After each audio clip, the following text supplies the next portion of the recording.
Bueno, rotavirus es la principal causa de gastroenteritis aguda o diarrea aguda en los niños y está dentro de las primeras 5 causas de muerte por diarreas en países subdesarrollados. Una cuestión que hay que tener en cuenta de rotavirus es que la incidencia es similar entre países desarrollados y subdesarrollados y la mayoría de los niños presentan episodios entre los primeros 3 a 5 años de vida. Y lo otro que tenemos que tener en cuenta que es la diarrea que se asocia a periodos invernales. Rotavirus pertenece a un virus de la familia Reoviridae y el género de importancia médica es rotavirus. Morfológicamente es un virus ARN bicatenario que tiene 11 segmentos, es un virus desnudo, esto le da importancia para la resistencia del virus a los distintos antisépticos y desinfectantes, y es un virus de cápside icosaédrica, es un virus que tiene una triple cápside, lo que le da un aspecto en forma de rueda hacia el interior. Lo que ustedes están viendo hacia la derecha es una microfotografía electrónica del virus del rotavirus. Este es un esquema del virus de rotavirus. Se observan las 3 cápsides, la interna, que está formada por la proteína estructural 6, la externa, formada por las proteínas estructurales 7 y 4, y la cápside media. Este es un virus que sobrevive en superficies hasta 6 horas, sobrevive en pHs de amplios rangos, entre 3,5 a 10, y tiene resistencia a detergentes y lo más importante, la cloración habitual del agua. El agua habitualmente, por normas internacionales, está clorada entre 0,5 a 1 partículas por millón de cloro y se produce inactivación del virus a altas concentraciones de alcohol, del más del 40%, y con cloro libre, o sea, más de 20.000 partículas por millón de cloro. Tiene 6 proteínas virales de importancia, las proteínas estructurales BP1, 2, 3, 4, 6 y 7, y proteínas no estructurales que se abrevian con las letras NSP de la 1 a la 6.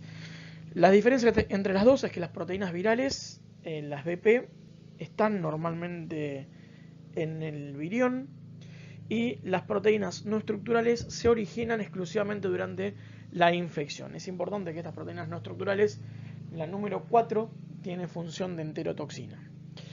Dentro de las proteínas virales, la BP1 es una ARN polimerasa, la BP2 es una proteína estructural de la cápside interna, la BP3 funciona como una guanosil transferasa y las más importantes por ahí son las 4, 6 y 7, ya que las 4 y las 7 forman parte de las estructuras de la cápside externa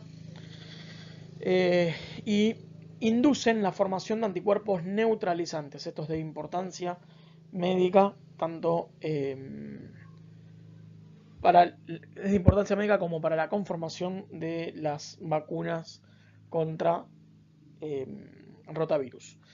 La proteína 6 es la proteína estructural de cápside intermedia. Fíjense, les hago la aclaración que la BP4 está conformada por 2 subproteínas que son la BP5 y la BP8. Hacemos una mención especial a las funciones de la proteína no estructural 4, que es la enterotoxina.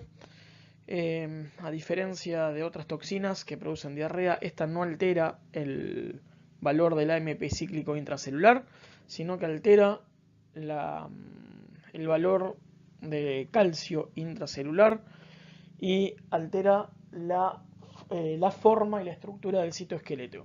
También tiene una función de estimulación del sistema nervioso autónomo, puede alterar el cotransporte de sodio, glucosa y sodio cloruro y disminuye la expresión de disacáridas. Las funciones de todas estas acciones básicamente es el aumento de la secreción dentro de la luz intestinal, lo que aumenta el volumen y produce la diarrea. Para hablar de la identificación viral tenemos que diferenciar entre grupos o genotipos y serotipos. Hay 7 serogrupos antigénicos, o lo que se conocen también como genotipos, que están nomenclados con la letra A hasta la G, y se utiliza la proteína estructural 6 para diferenciarlos. Los genotipos A, B y C son los que se observan frecuentemente en humanos y el genotipo A es el más común de todos. Dentro de los serotipos, que está basado en la distinta conformación de las proteínas externas, de la cápside externa, BP4 y BP7, diferenciamos a su vez los serotipos que están dados por la proteína 7, que se conocen con la letra G, entre, de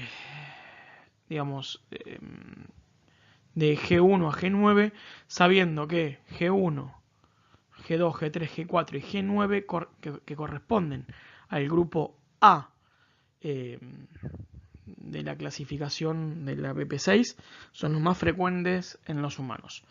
A su vez, los serotipos por la proteína estructural 4 se conocen con la letra P y tenemos que saber que P8 y P4 son los más frecuentes. Así, la variante más frecuente de rotavirus que produce la enfermedad humana es G1P8.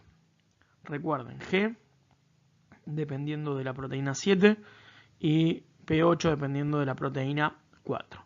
Esto corresponde a genotipo A.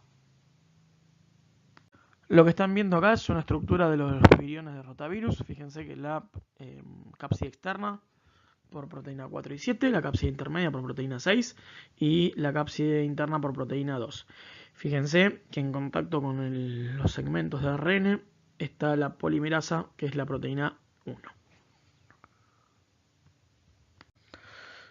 Al hablar de epidemiología general de rotavirus, tenemos que saber que hay reservorios humanos y animales, pero rotavirus es un virus que es específico de especies. Es muy difícil el intercambio de virus animales y humanos. Se transmite por vía fecal oral, por lo tanto es de importancia para la transmisión en el agua, los alimentos contaminados y los vómites. Y recuerden que hablamos en las primeras diapositivas que rotavirus puede resistir la cloración habitual del agua. Al hablar de población susceptible, los niños menores de 3 años son los más frecuentemente afectados, pero también podemos tener infecciones y cuadros clínicos de rotavirus en huéspedes adultos e inclusive inmunocomprometidos. Es posible la reinfección y es, como dijimos previamente, la diarrea que ocurre habitualmente en los meses de invierno. También es frecuente la aparición de brotes institucionales de diarrea por rotavirus. Se calcula que en periodos de invierno y en niños que están internados, 1 de cada 5 niños internados pueden desarrollar hasta diarrea asociado a rotavirus. La situación global de rotavirus lo vemos también asociado a la situación global de las diarreas agudas, ya que la diarrea aguda es la tercera causa de mortalidad infantil en menores de 5 años. Y habíamos dicho previamente que rotavirus es la principal causa de gastroenteritis aguda o de diarrea aguda en los niños. Se calcula que hay entre 110 y 125 millones de niños por año afectados por rotavirus, con 2 millones de hospitalizaciones anuales y hasta 500.000 muertes anuales en menores de 5 años, de los cuales estas muertes ocurren en un 82% de los casos en los países en vías de desarrollo. Y es importante porque corresponden al 5 o al 10% de muertes prevenibles o evitables en la infancia. Estos son todos datos de la Organización Mundial de la Salud. Lo que están viendo acá es un mapa con las tasas de mortalidad por rotavirus en niños menores de 5 años para el año 2013. Fíjense que la Argentina tenía menos de 10 muertes por cada 100.000 niños. En Argentina se notifican por año entre 1.110.000 a 1.250.000 causas de diarreas por año. La mitad de estas diarreas ocurren en los menores de 5 años y el noroeste y Cuyo son las regiones más afectadas. Lo que están viendo hacia la derecha es un gráfico publicado en el manual de vacunador de rotavirus que nos demuestra en los años 2010, 2011, 2012 y 2013 la notificación de diarreas según la etiología viral. Y fíjense que rotavirus es el más frecuente Y si miran hacia la derecha, figuran adenovirus como causa individual o una infección mixta. Esto también es importante para la epidemiología, saber que una de las causas más frecuentes de diarreas virales es adenovirus. ¿Qué características tiene la infección por rotavirus? Bueno, primero, rotavirus tiene una alta eliminación viral por materia fecal, más o menos se calcula entre 10 a la 10 viriones por gramo de materia fecal. Y se necesitan solamente 100 viriones de rotavirus para producir una infección efectiva. Entonces, tenemos un virus de alta eliminación con una baja dosis infectiva que a su vez, por ser un virus desnudo, tiene alta resistencia a la adversidad ambiental. Por lo tanto, es un virus que tiene elevada patogenicidad. Hay alta relación entre el número de enfermos y el número de infectados. Y a la siguiente pregunta, que es cómo produce daño el virus, se engloban en general 3 mecanismos de daños distintos. Una lesión celular, la acción del sistema nervioso autónomo y la función de la enterotoxina de la proteína no estructural 4. Para explicar la lesión celular, primero tenemos que saber que es una infección que va de lo proximal a lo distal.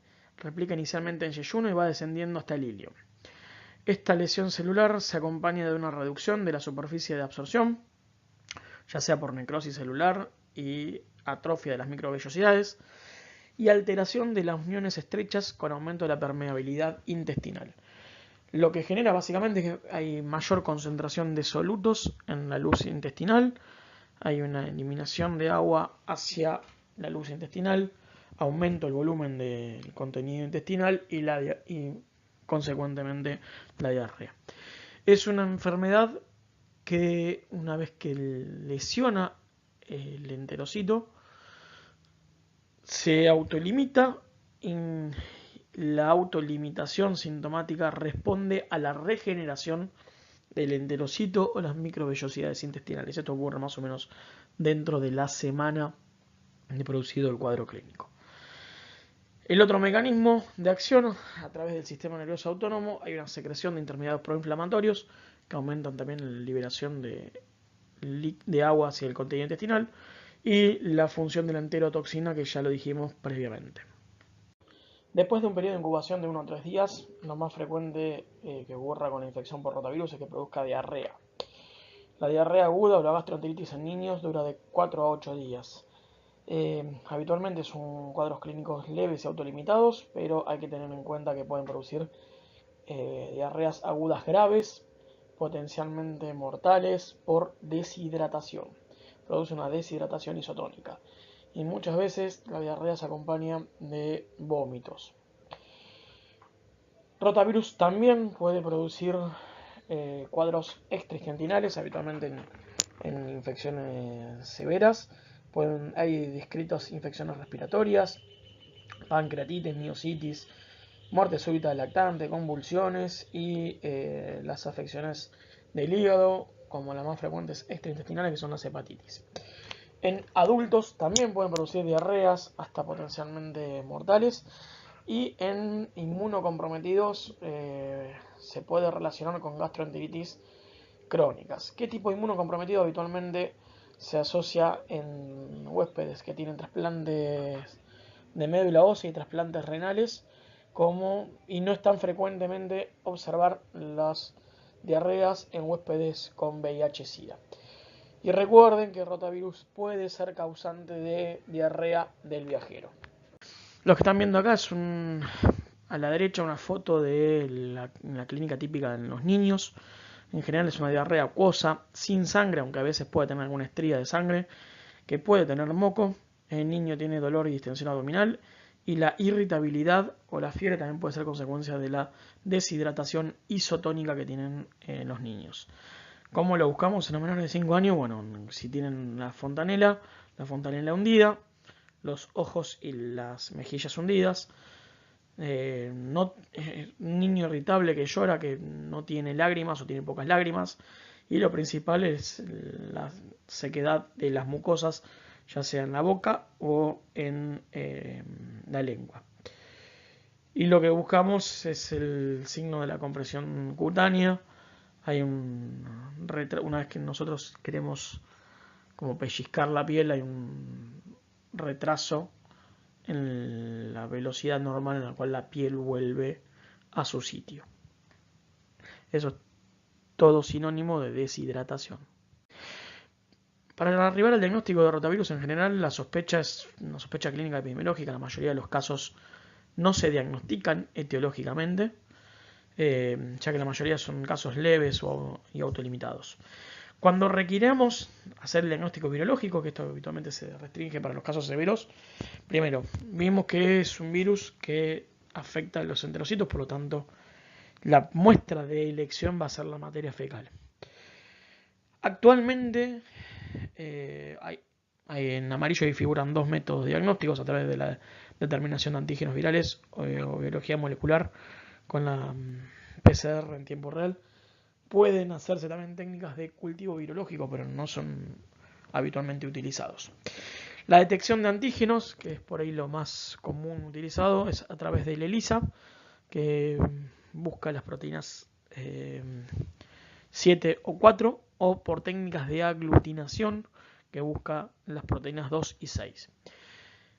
Si recuerdan el gráfico de la etiología de la diarrea en Argentina, vieron que la más frecuente es la rotavirus, la segunda frecuente es adenovirus. Ya hay métodos comerciales de aglutinación para detección concomitante de rotavirus y adenovirus. Y la información que nos brinda a nosotros las técnicas de biología molecular es que permite la determinación de los distintos serotipos. Esto nos permite saber qué serotipos hay circulando y nos permitiría saber la utilidad de las vacunas. Dentro de las medidas de profilaxis, sabemos, bueno, estamos hablando en general de niños lactantes. Una cuestión que lo van a estudiar en pediatría más adelante es que ante diarrea aguda la madre no debe dejar de darle la teta al bebé. Recuerden que la lactancia materna tiene por un lado IgA y por otro lado tiene distintas proteínas que impiden la adhesión de rotavirus a las células de los enterocitos. Dentro de las medidas higiénicas es bastante difícil de establecer la utilidad de estas medidas higiénico-dietéticas porque recuerden que es un virus desnudo. Pero en caso de necesitar para hacer desinfecciones químicas, los compuestos fenólicos clorados son los principales o los mejores para utilizar. Pero en amarillo figura lo que es la vacunación. Hay trabajos que evalúan las distintas medidas higiénico-dietéticas comparados con la vacunación para evitar la adquisición de las infecciones por rotavirus. Y hasta ahora ninguna medida es más efectiva que las vacunas. Perdón, siempre hablando de esta enfermedad. A partir del año 2015, la vacuna contra el rotavirus ingresó en el calendario nacional de vacunación. Tenemos dos tipos de vacunas, una vacuna monovalente cuya marca comercial es Rotarix, o una vacuna pentavalente que es la marca comercial es Rotatec. Cualquiera de estas dos vacunas es la que están licenciadas en la Argentina para prevenir las infecciones por rotavirus. Una cuestión interesante de estas vacunas es que la protección es específica tanto contra los mismos serotipos de las vacunas, contra protección cruzada contra el resto de los serotipos.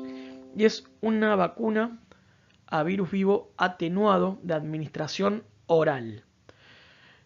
Cuando estudien la parte de inmunoprofilaxis van a ver cuáles son las contraindicaciones de las vacunas a virus vivos de administración parenteral. Les recuerdo, la de rotavirus es oral y es totalmente distinta a las contraindicaciones que aquellas vacunas parenterales. El esquema de vacunación contra rotavirus consta de dos dosis, a partir de los 2 meses de edad, se da a los 2 y a los 4 meses, con un intervalo mínimo entre ambas dosis de 4 semanas. Es una vacuna altamente efectiva que logró demostrar la disminución de la mortalidad, pero también hay reportes de efectos adversos. Cuando empiecen a estudiar las vacunas más profundamente, seguramente en enfermedades infecciosas, van a escuchar de la intususcepción intestinal, observado con las primeras dosis, o las primeras vacunas, perdón, de rotavirus en la década del 80. Estas vacunas no están exentas de esos efectos adversos, pero son extremadamente infrecuentes. Y siempre cuando se compara el efecto adverso de una vacuna, tenemos que comparar cuál es el impacto global de la vacuna en la población. Es mucho más importante la prevención de la mortalidad infantil que el desarrollo de estos efectos adversos indeseables. Si ustedes quieren ahondar en tanto los efectos adversos de la vacuna, acá les dejo a la derecha está la foto de cómo se ve los lineamientos técnicos para el fundamento de la introducción de la vacuna contra rotavirus. Esto está en la página de la ahora Secretaría de Salud de la República Argentina. Y esto es muy interesante para observar. Esto es una imagen de uno de los últimos boletines integrados de vigilancia epidemiológica del año 2018. Fíjense cómo acá lo que están viendo se llama corredor endémico. Son los últimos, las tasas de notificaciones en este caso de diarreas agudas de los últimos 5 años. Fíjense cómo en los últimos años, en este último año, 2013 al 2017, esa línea en negra son la cantidad de casos de diarrea aguda en la Argentina. Estamos ubicados dentro de la fase de éxito, no tuvimos brotes de diarrea aguda, y esto probablemente haya sido consecuencia de la introducción de la vacuna contra el rotavirus en el calendario nacional de vacunación. Por eso pongo en signo de pregunta si este corredor endémico corresponde al impacto de la vacunación antirrotavírica. Para ahondar en distintos conceptos, acá tienen la bibliografía utilizada. Que tengan ustedes buenos días.